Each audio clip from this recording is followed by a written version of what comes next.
Debí cancelar la boda. ¡Uy, qué buen título! ¿Puedo hacer un paréntesis antes de empezar o se me aburre? Mándalo, mándalo a ver. Hay historias que ustedes mismos me sugieren el título o me proponen. No lo puedo poner a veces porque son palabras que no puedo poner en redes sociales. La mayoría vienen sin título, entonces yo me invento lo que sería más llamativo, ¿no? O sea, de título. Pienso que sería más bonito después de leer y la sustancia. Y hay otras que sí fluyen, o sea, que uno la empieza a leer y dice, no, esta se tiene que llamar así. Y otras que se dejan sin nada. Ahí ustedes lo van notando, es como un dato aquí curioso, chismoso. ¿Listo? Listo. Esta vez debí cancelar la boda. Yo sé que una mamá a veces puede parecer exagerada, pero hay cosas que solo una mamá siente como si tuvieran ese sexto sentido agudo. Y la mía lo tuvo. Un día antes de mi boda, ella me dijo que no me casara. Así, sin rodeos.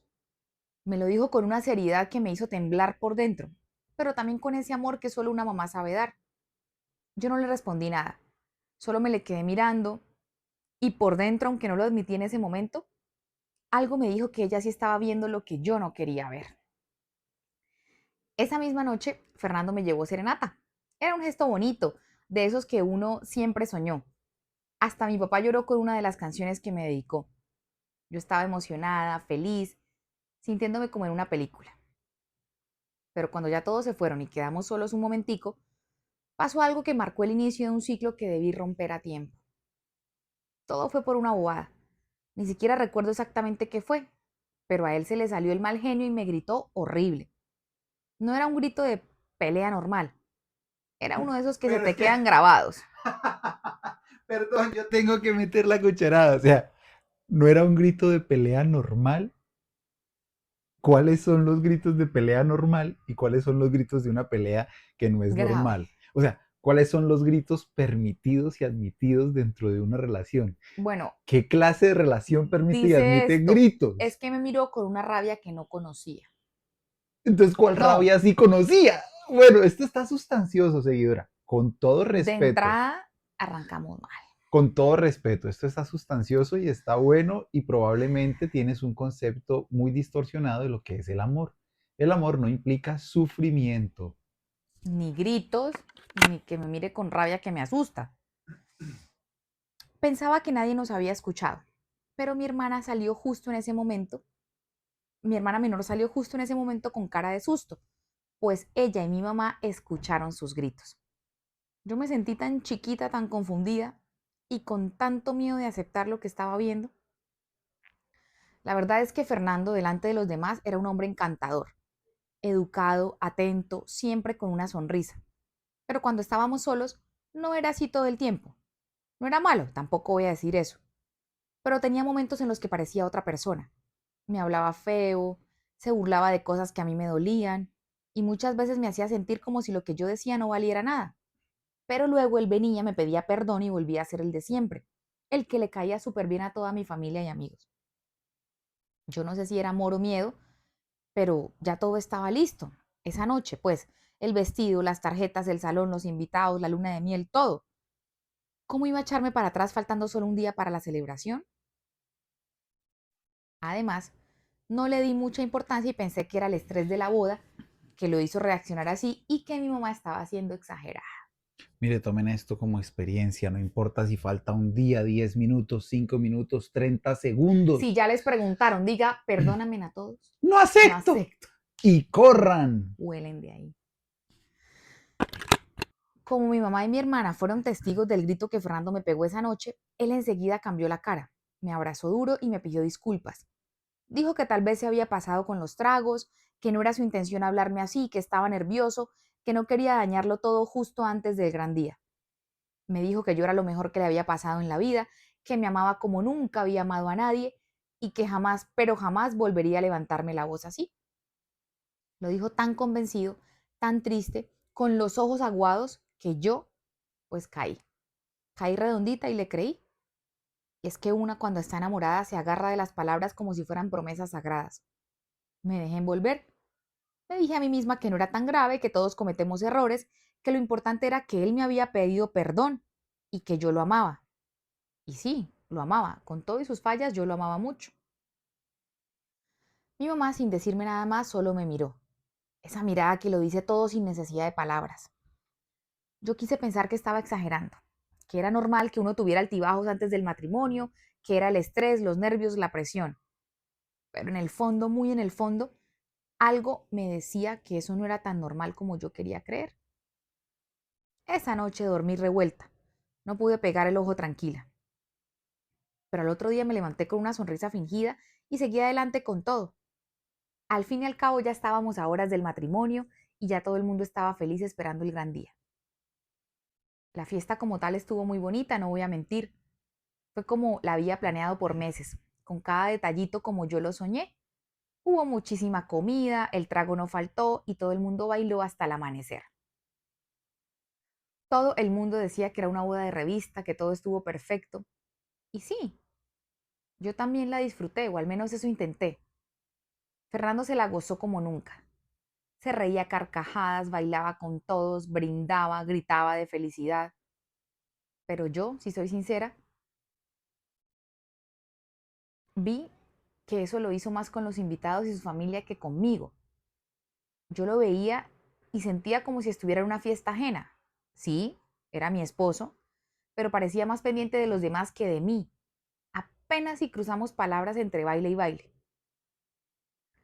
No sé si era el cansancio propiamente o que ya estaba sensible por todo lo que había pasado la noche anterior, pero hubo momentos en los que me sentí sola en mi propia boda, como si yo fuera un objeto de decoración, como si lo importante fuera el show y no lo que estábamos construyendo juntos a partir de ahora. Pero yo me tragué todo. Sonreía para las fotos, abrazaba a la gente, agradecía a los que me decían lo linda que me veía. No quería que nadie sospechara que por dentro ya me estaba empezando a sentir distinta. Y es que uno a veces se miente tanto solo por no aceptar que tal vez no era el cuento de hadas que uno pensó. La luna de miel fue en el mar, un lugar soñado de esos que solo veía en postales. El hotel era precioso, la playa tranquila, el clima perfecto, comimos delicioso, dormimos rico, caminamos por la orilla al atardecer. Esa semana todo fue amor y relax. Ahí sentí que todo iba a estar bien, que tal vez sí había exagerado con mis dudas, que el Fernando que yo amaba seguía ahí, el tierno, detallista, que me hacía reír. Me sentí tranquila, enamorada otra vez, como si todo lo anterior hubiera sido solo un mal rato. Pero mi primera pesadilla, la que me hizo despertar del sueño bonito en el que me había metido, llegó cuando volvimos del viaje y entramos por primera vez al que sería nuestro apartamento de recién casados. Era un lugar modesto pero muy lindo. Yo había puesto todo con cariño, con ilusión. Escogí los cojines, decoré la cocina como siempre soñé, le puse un toquecito especial a cada rincón. Pero apenas entramos y cruzamos la puerta, Fernando cambió la cara. Se puso raro, callado. Yo no entendía qué pasaba, si todo estaba bien, si veníamos de un viaje perfecto. Y ahí empezó, que por qué había comprado tal cosa, que ese color de cortina era horrible, que parecía que lo hubiera decorado una vieja sin gusto. Me dijo que había gastado plata en puras bobadas, que eso no era un hogar sino una vitrina de centro comercial. Yo no supe qué decir. Ruth, me paralicé. Apenas acabábamos de llegar y ya me estaba haciendo sentir chiquitica otra vez. Pensé que era el cansancio, que el viaje lo traía agotado, pero esa fue la primera vez que me habló feo en nuestra casa. Y lo que dolió no fue solo lo que dijo, fue la forma, la frialdad, cómo me miraba. Ahí me di cuenta de que el viaje había sido solo una pausa, una ilusión, porque lo real apenas estaba por comenzar. Yo tenía solo 22 años y, para ser sincera, pensaba que la inmadura era yo. Siempre me sentí como menos, como si fuera la que tenía que aprender, la que debía estar agradecida por tener a alguien como él, porque primero él venía de una familia con más plata, con más educación, como dicen algunos, y además era mayor que yo, entonces tenía más experiencia, más mundo, así que terminé creyéndome el cuento de que si algo salía mal era porque yo no sabía manejar las cosas en mi hogar. Me fui quedando callada los meses que siguieron, callada por miedo, por vergüenza, por no preocupar a mi mamá, por no darles la razón a los que me dijeron que no me casara tan rápido y también por no fallarle a la idea que yo tenía del amor. Eso que ella está diciendo de por no darle la razón a otros. Mira, ¿qué más da darle la razón a quien lo verdaderamente único e importante es que sea feliz y que Uno, no sufra? ¿Qué más da lo que otros piensen? Al fin y al cabo, lo que otros piensen o no, no está siempre en manos de uno y, y no importa, lo que verdaderamente importa es lo que piensa, lo que siente. Y si siente que es infeliz, pues los demás piensen lo que sea. Y claro, él se dio cuenta de que yo me quedaba callada, de que no decía nada, que me tragaba todo, que le creía las disculpas y los abrazos después de cada arranque. Entonces pasó de los gritos y los insultos a otra cosa, a los masajes.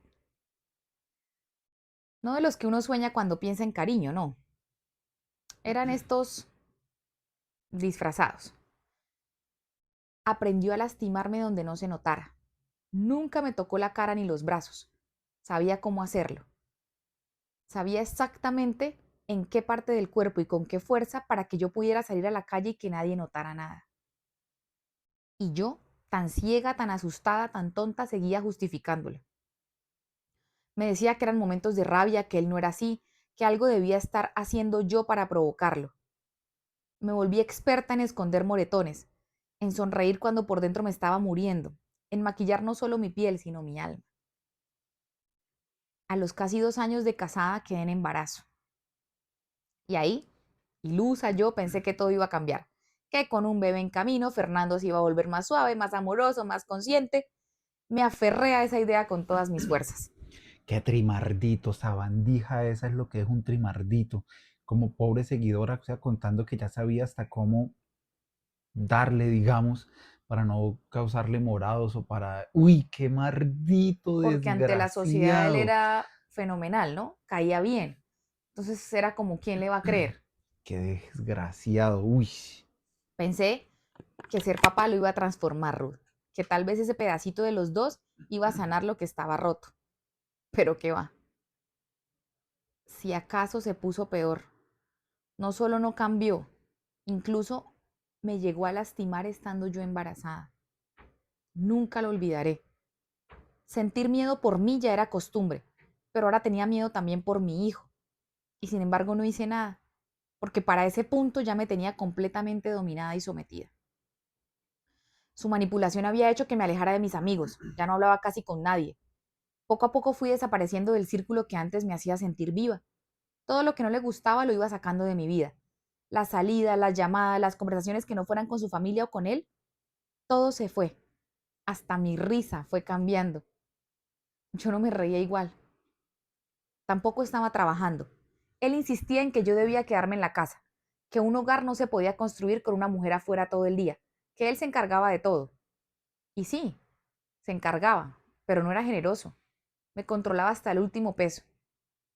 Me hacía sentir que todo lo que tenía era por él, que sin él yo no sería nadie. Y una cuando está tan metida en ese hueco termina creyéndose esas cosas. Pasó el tiempo y ya yo no me reconocía como mujer. No tenía voz, no tenía fuerza, no tenía sueños, solo tenía miedo y una panza que crecía todos los días. Esa panza me recordaba que debía ser fuerte, aunque ni yo supiera cómo hacerlo en ese momento. Cuando mi hijita nació, me aferré a ella como si no hubiera un mañana. Era mi razón para levantarme, mi motivo para respirar. En medio de todo ese caos emocional en el que vivía, ella era lo único que me daba un poquitico de paz. Y tengo que decirte algo, Ruth. Fernando como papá era excelente. Cariñoso, entregado, siempre pendiente. Con la niña nunca alzó la voz, nunca tuvo una mala cara, la bañaba, la arrullaba, le cantaba, se desvivía por ella. Era como si con todos los demás fuera un ángel, menos conmigo. Con el resto del mundo seguía siendo ese hombre encantador que todos admiraban.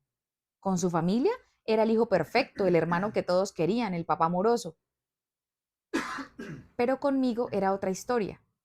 A mí me seguía tratando con desprecio, con palabras duras, con ese tipo de agresiones que no siempre dejan marcas en el cuerpo, pero sí en el alma.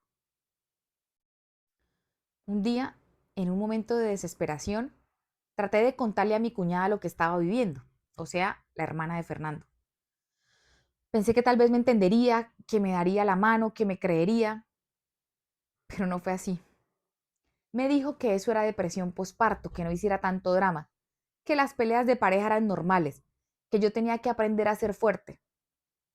Y lo que más me marcó fue cuando me soltó esta frase, que todos los hombres de esa familia son así, como si fuera algo normal, como si fuera algo del paquete.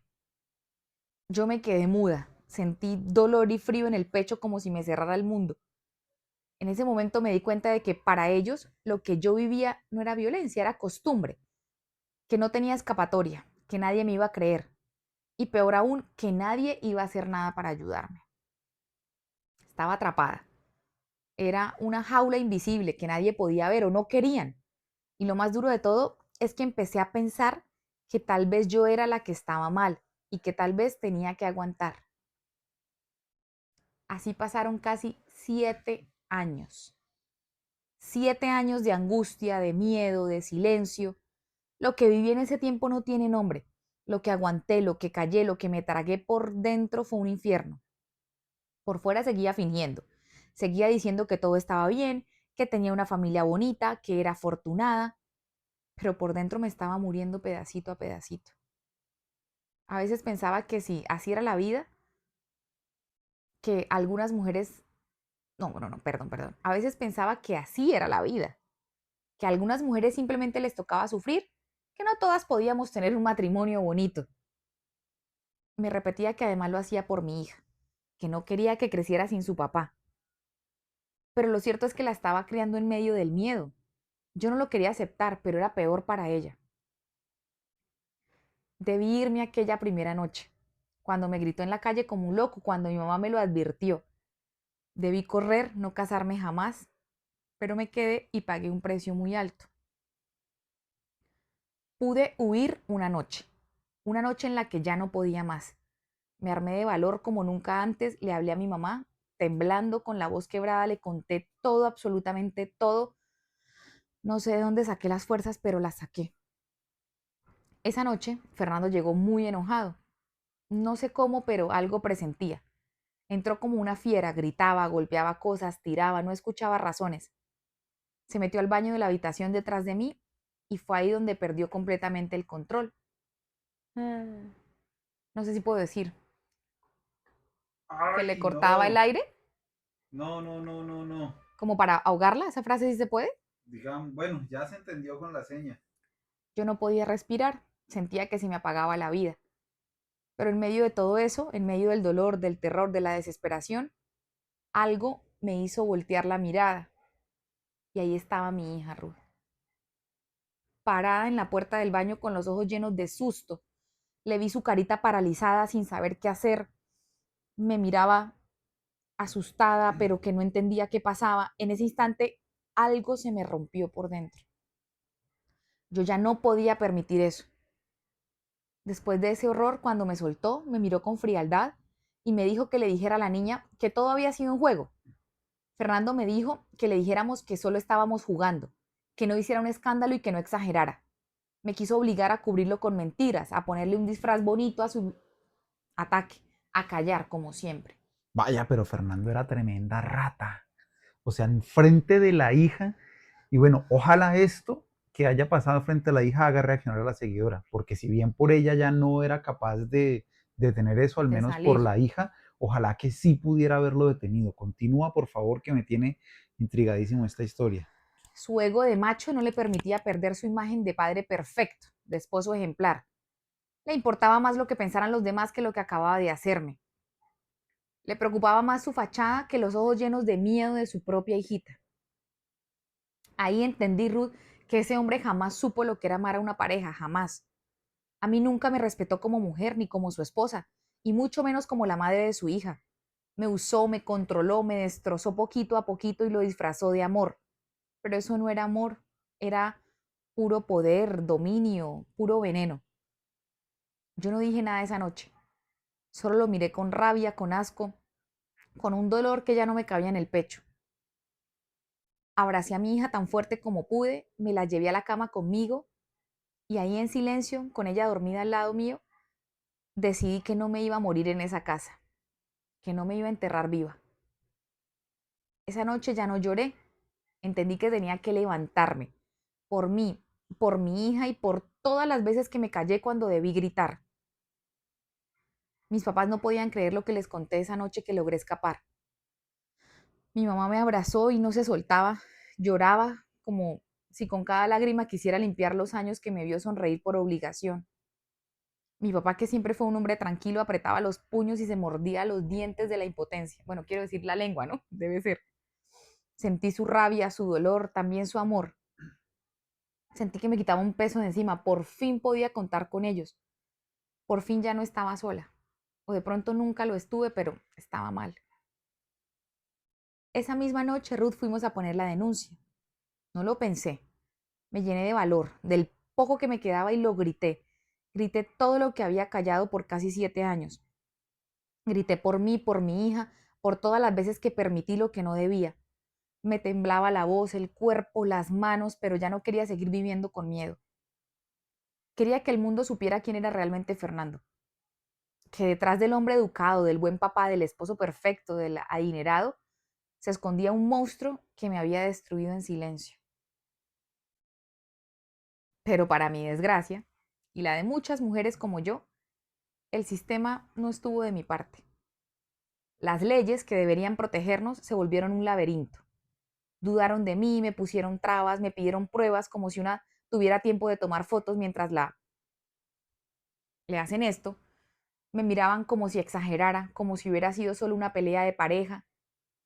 Incluso él, con toda su caradura, intentó quitarme a mi hija. Decía que yo estaba loca, que no era estable, que era peligrosa. Fueron 18 meses de desgaste emocional, legal y económico. Un año y medio reviviendo todo, contando una y otra vez mis heridas frente a personas que no siempre te creen, que a veces te juzgan sin saber lo que has vivido. Pero resistí, Ruth. Aguanté, peleé y al final me quedé con la custodia de mi hija. No salí ilesa, pero salí viva y eso para mí ya era una victoria. Esto que te cuento fue hace más de 3 años. Les puedo asegurar que los culpables de todo lo que viví fueron Fernando, su mamá que lo crió así, le alcahueteó todo, la sociedad que normaliza la violencia y, por supuesto, yo misma que se lo permití. Gracias por decirlo porque es igual de culpable desafortunadamente. Un abrazo, bella. Oye, no, no te despidas, yo sí quiero decir algo para terminar, algo muy importante, y es que ojalá Fernando pueda ver este video. Fernando, toda la gente que lo conoce sabe la clase de porquería que es. Toda la gente que lo conoce a usted ahorita está sabiendo la clase de sabandija que es. Queda descubierto, descarado, miserable A y mí esto me malvado. da tanta rabia No, que esto es por muy eso, o sea, por eso me frustrante. quiero despedir, mandarle un abrazo a la seguidora, ánimo, fuerza y a las que estén en esta situación hagan lo mismo que ella, salgan. O sea, no Seguidora, aguanten, salgan, felicitaciones. denuncien, pidan ayuda. Felicitaciones por no soportar más, por superar todo esto, por la hija. Ojalá y sean muy feliz con esa niña y salgan adelante y puedan superar y sáquenle toda la plata que puedan a la rata esa del Fernando. Carajo.